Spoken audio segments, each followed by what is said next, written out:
Hi guys, good morning.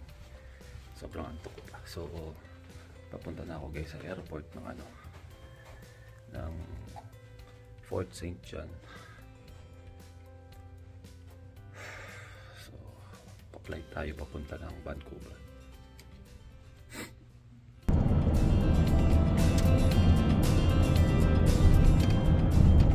So guys, andito na tayo ulit sa airport, no? Hindi naman ako nakatulog ng mahaba sa hotel. Dapat dito na ako natulog sa airport. So check-in muna tayo guys. Air Canada ata yung flight ko. Check-in muna tayo. Ito na yung ticket natin guys. Dalawang ticket to, no? Ay, mas napalayo pa ata yung yung pauwi ko kaysa sa papunta. Kasi dalawang flight guys, Port St. John to Vancouver, tapos Vancouver to Edmonton pa. So parang napalayo guys. Hirap pala ng ganito guys pag yung stuck ka sa isang city sa pag-deliver mo ng kotse. So hindi pa ako aware. Nagkamali pa ako, hindi ako nagdala ng mga gamit ko. Usually ganun ako nagdadala ako ng extrang damit or extrang mga toothbrush or anything, kasi pag na stuck man meron akong baon. Pero this time hindi ko inasahan guys, wala nga akong dala talaga guys. Kahit nga yung brick nung ng cellphone ko, ng charger ko, hindi ko nadala. So muna tayo guys, check in na tayo. So ito yung nila, yung departure gate nila. This time guys, malaki yung eroplano na sasakyan ko. Hindi katulad nung kila Joms, medyo maliit. Ito medyo malaki kasi nga Air Canada to. Ito yung parang PAL or Cebu Pacific sa atin sa Pilipinas, yung Air Canada. So ayan siya guys. Tayo lang tayo ng flight.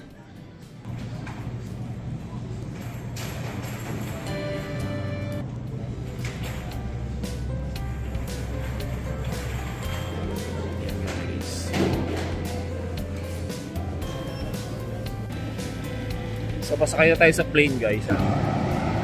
Maliit lang siya. So tara na guys. Punta na tayo ng Vancouver. Tapos may layover ako doon ng 2 hours ata. So tara, let's go.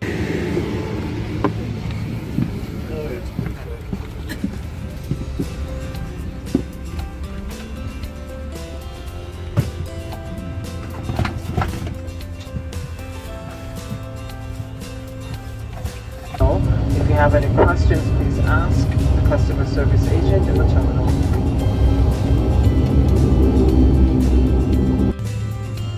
Andito na kami guys sa Vancouver. So maulan dito.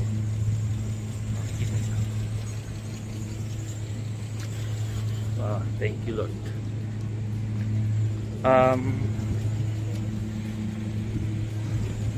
Buti na lang guys, napadpad tayo dito sa Vancouver. Kasi naalala ko nung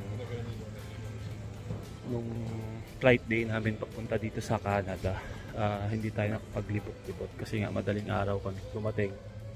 So pagod na rin. So ngayon try natin na ikutin to kasi may 2 hours ata akong layover. So check natin kung saan tayo makakapag-breakfast.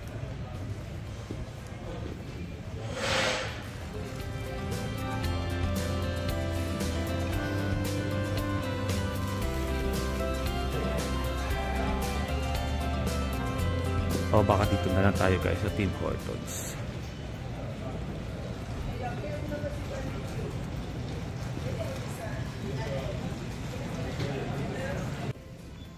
So guys, nakakit na ako. Papunta na ako sa gate ko.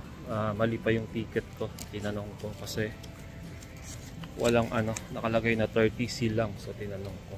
So dito na ako sa taas. Ang time 8:20. So baka mag-ano na muna ako. Check-in na lang muna ako, guys.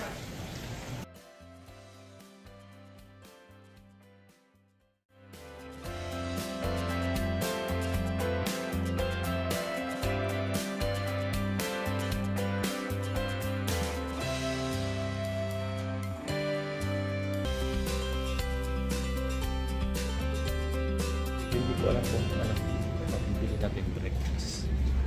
Hanapin muna natin yung games natin bago tayo bumili. Sorry. Ngayon ko lang guys na-appreciate yung airport ng Vancouver kasi dumating nga kami dito madaling araw, parang kami na lang yung pasahero. Sana makabili muna tayo ng almusal bago tayo makapag-check-in.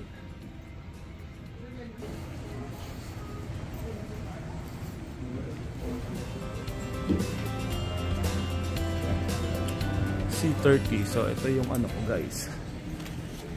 Ito yung gate ko, C30. Pakita nyo C30.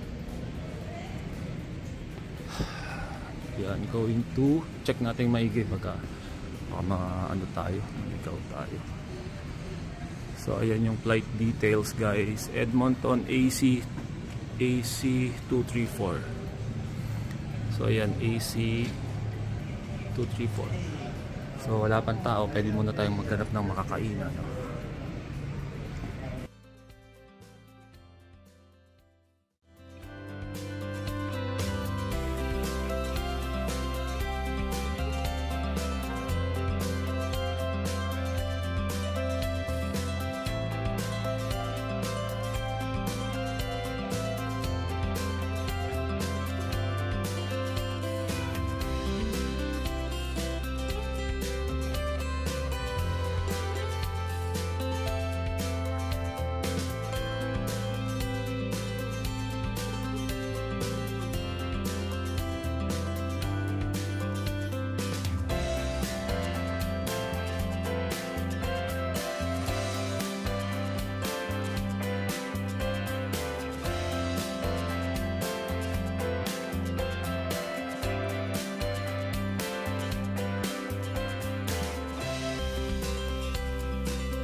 So guys, tapos na akong kumain.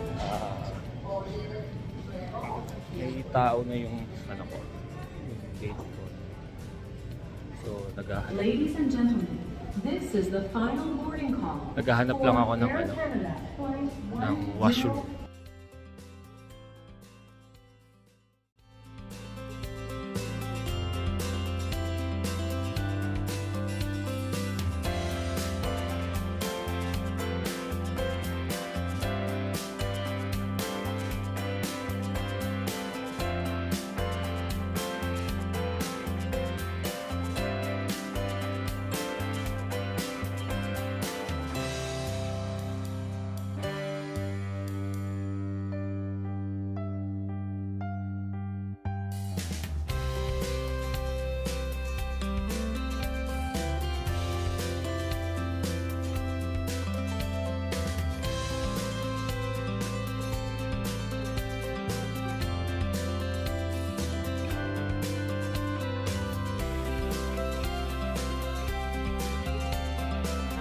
So guys, pila na tayo sa ano natin, sa boarding natin.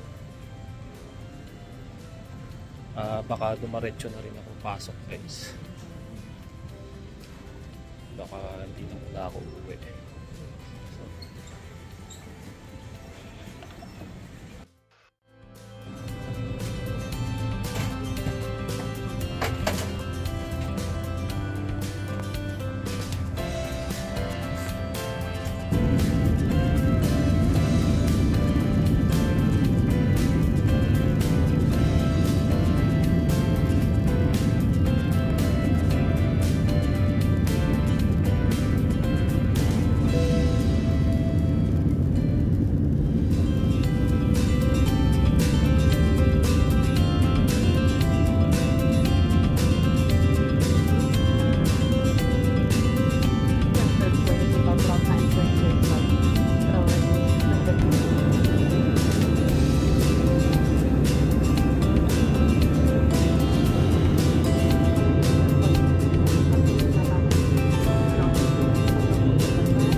you.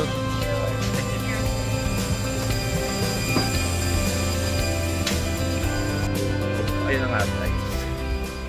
Dito na tayo ulit sa Edmonton. Ano ba?